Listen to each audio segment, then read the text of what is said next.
Anthony Grassi here for College.town at the 2025 NACDA Convention.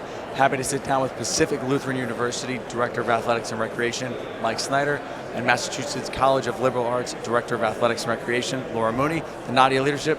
Thank you both for joining me today. Yeah, thanks for having us. Yeah. So, as NADIIAA leadership, what is the big focus for you guys right now here at convention? Well, this year we're going to be really focusing on rolling out our strategic plan. So we went into this past year with a focus on how do we continue our work with intention and how do we move the organization forward. And I think it's the right time for us to really put some work in to decide what's the focus of what we need to do to elevate the professional level of our athletic director members and continue to give back to our membership. So we put a lot of work in this past year with Laura and the other officers to focus in on what are the needs of our members and how do we build something that is sustainable and can continue to give back to our membership. Yeah, I think we're really excited. This past year, it's been a long year, but a really positive year, and we just have such a great team, honestly, the group of folks that we have within NADIIAA. But I really think rolling this out and really putting the value proposition on what it means to be part of NADIIAA, like we're just excited about that. And what are the core tenets as this strategic plan rolls out that you guys will be looking forward to? Well, really we're looking at how do we educate our membership, how do we provide professional development, not just for the athletics directors, but for folks in SWA roles, assistant AD roles, because NADIIAA is for all of our on-campus athletic administrators, and so we want to make sure that we are providing those sort of opportunities and value to everyone who's a part of the organization. In addition to that, we're trying to also find some growth and connectivity with the NCAA and elevating the voice of the athletics directors to making sure that we're communicating directly with the folks at the NCAA so that decisions that are being made on a national level are well informed from everything that's happening on campus. So, if you have anything else you want to add to that? Yeah, I really think that's it. I think it's more like just redefining who we are and what we're about. And Laura, what does that voice maybe look like in practice? Well, I think all the time we're filling out surveys for the NCAA. It's probably maybe my favorite topic is all the surveys. And so typically it'll go out to 4 or 5 different people on your campus. So then 4 or 5 different votes are counted instead of just one vote counted from each campus. And so at the end of the day, your coach might feel one way, but maybe financially you can't swing whatever it is that they want to do. So it's important to make sure that the actual decision maker is what's reflected in the survey results, because if not, they're skewed, and frankly, it ends up putting us in a bad spot sometimes with coaches and other constituents that we don't kind of deliver on what the membership has spoken on. So I think it's a huge piece of it is just kind of the one voice and the collective athletic director voice. And Mike, was that the reason for that being a key tenet of the strategic plan? Maybe not a specific instance, but the feeling that we want to make sure we have everybody involved because we may have missed this piece here or this piece here in the past? Yeah, I mean, I think when it comes down to it, as I said earlier, is we want to make sure that the voices of the people who are making the decisions on campus are being heard. And the partnering with the NCAA has been really good, and we've been able to have some good connections with Luis and Bill and some other folks. But as we continue with the complexities of our work, we need to make sure that those voices are still being heard. And there's oftentimes messages that come out in a variety of different ways, whether it's through emails or they do some webinars and those sort of aspects. And a lot of us on our campuses, we've got conflicting interests and schedules, and we can't always see or get to all the things. And so we believe that through the leadership of NADIIAA is that one of the things we have to do is to try to condense some of that and really help the NCAA on making sure that message is being heard. And so it might be asking them, what are the 2 or 3 things that we put out this last month that you need amplified?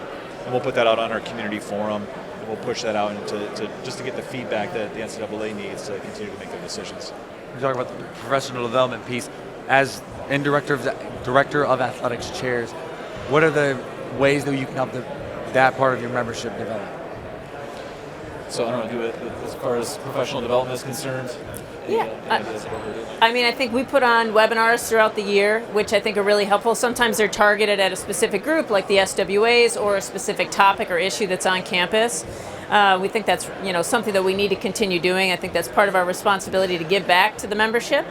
I think that's a huge piece of the strategic plan and our educational committee and what the work that they've done, and here, all the events that are being put on here at convention as well. So I think we've got a really strong group in that, and that's going to be really beneficial. Yeah, and I'd say in addition to that, one of our board members, the first vice president, has the opportunity to sit with the NCAA's Convention Planning Committee as well. And so not only programming for here at NACDA, but as well as having a voice at the NCAA Convention and providing some appropriate programming for everybody. Provide another opportunity to learn and develop, given the NCAA Convention moves around a little bit more than NACDA might be in Orlando and Vegas. Right. What mentorship aspects does NADIIAA hope to focus on through this next strategic plan?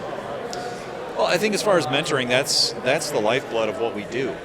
We have so many folks who've been in their positions for so long that have accumulated so much information and valuable knowledge that if we don't give back and we don't work with the younger professionals coming in, then we're really missing the whole point of all of this. I mean, I know that Laura and I have had countless mentors of our own. I wouldn't be here with, I could name off probably 5 or 6 people off the top of my head about who helped me get to where I am here today. And in this world, in this kind of world that we live in, and in this environment, like I can speak for myself, my why is that I love to help people. And I love to be a part of an organization that really has that same sort of mentality, as we're here to help. And so with the mentoring piece, all credit to Chris Schnatz, who's really been the point person for this and the connector with the NCAA, organizing the pairings for our mentoring groups that we're doing, and really trying to structure the topics and the frequency of how we're going to be getting together. So that way that information continues to flow from the experienced ADs to those who are just kind of coming up in the biz. Yeah, and we actually started the mentor program like 100 years ago when we first got on this committee. But it's really nice that it's formalized and it has a home, and it's the right home for it to be with the new AD program. And I know pretty much almost everyone on the board just got assigned a mentee, and I think most of us are trying to meet up with them here, as a first personal touch point. So it goes back to Mike saying, like, it's our responsibility to give back and to kind of bring the next group forward. And I think everyone involved in our committee is all about that. How have you both focused on or implemented or value being a mentor to those coming up behind you? I think what's interesting about being a part of a mentor-mentee pairing is that it's not just a one-way learning. Mm-hmm. I've had the opportunity when I was with SEFMA to be in the mentor-mentee pairings, and you learn from everybody. At least if you're doing it the right way, you're learning from everybody. And so I've taken things away from some of the mentees that I've had, and it's really pushed me to think a little differently. And I think being in this role, one of the most important pieces that you can try to, that you can hopefully master or continue to improve upon is your communication. And part of communication is obviously listening. And it gives you the opportunity to hone that skill by sitting there and listening to your mentees and thinking about things in a different way. And so you're not just listening to speak next, you're listening to understand. And so that's something that's really been great for me specifically in this role is having those sort of opportunities. Yeah, and I would add that it's also about growing your network. So I've got a new mentee, I just met her today, and I'm like, I can't wait to meet all the people that she knows. I can't wait to introduce her to my circle, and expand her network in that way. Because you never know, who you're going to run into or who you're going to work for or who's going to help you get that next job, and that all kind of stems from just building those relationships. We'll close with this bigger question of, there was a number of sessions today about the future of small college athletics, the future of Division III. That's a conversation as I speak with ADs at all levels of small college that keeps coming up. Where do you both see Division III right now? Right now, I think it's the calm in the storm. I think that there's a lot that's happening in the world of college athletics. And what we know who we are in Division III. We know what we stand for. We know that we're about amateurism. We know we're about the student, and then the athlete after that.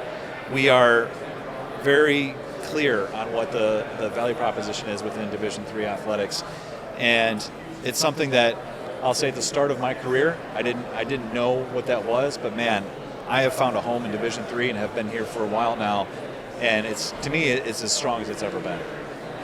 Yeah, and I do think that people are going to be attracted to what we have. I do think there could be some trickle down and folks looking to reclassify. And it'll be interesting to see what happens with the new, roster limits and all that. I think it's an exciting time. I think there's a lot of opportunity. There's a lot of unknown, which I think gives people pause. But, I'm confident because of our mission and the fact that we just know who we are. And we know, first off, that we are the membership. We'll start right there. That I think we're gonna be okay, and we're gonna figure out a way, because we always do. And if funding changes or anything like that in the future, we're going to continue to do what we do for the student athletes, and that's the bottom line. And it's because we have great leaders like Laura. Laura, Mike, thank you so much for joining me today talking about what's up with NADIIAA. Thank you. Yeah, thank Appreciate you. it.